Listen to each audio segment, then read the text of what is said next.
4:30 గంటలకు నేను press meet పెట్టా. చేసింది పొరపాటు, ఆవేశంలో, స్పర్ ఆఫ్ ది మూమెంట్లో నేను మాట్లాడాను, అది తప్పు అని చెప్పా. ఖచ్చితంగా 5ంటికి దాడి ప్రారంభించారు. ఎప్పుడు ముగిసిందండి?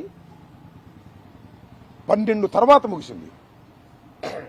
ఇంతసేపు పోలీసులు ఎందుకు నిర్వీర్యంగా ఉన్నారు నేను ఆరోపిస్తున్నా.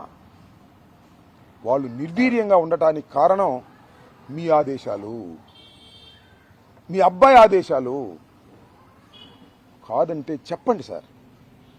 నారా చంద్రబాబు నాయుడు గారు సమాధానం చెప్పండి. దీనికి మీరు సమాధానం చెప్పాలి. ఈ రాష్ట్ర ముఖ్యమంత్రిగా మీరు పరిపాలన, హోంమంత్రి కాదు. హోంమంత్రి ఇన్స్ట్రక్షన్స్ ఇవ్వలేదు హోంకి. డైరెక్ట్గా చంద్రబాబు నాయుడు గారు లోకేష్ ఇన్స్ట్రక్షన్స్ ఇచ్చారు.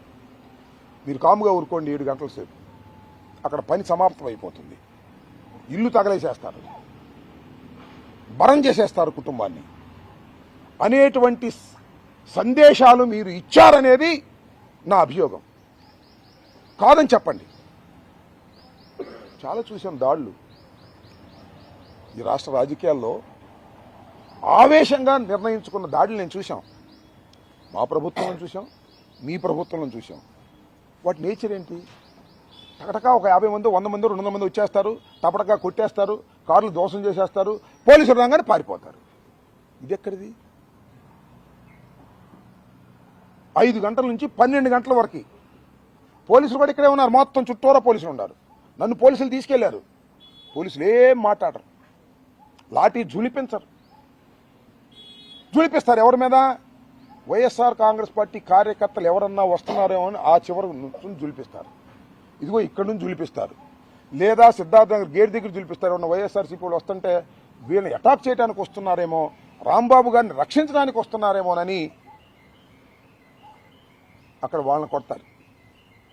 ఇది చంద్రబాబు నాయుడు గారు మీ కుట్ర కాదా అని అడుగుతా ఉన్నా. కుట్ర కాదు అంటే 7 గంటల సేపు పోలీసులు ఎందుకు నిర్వీర్యంగా ఈ రాష్ట్రంలో ఉన్నారు?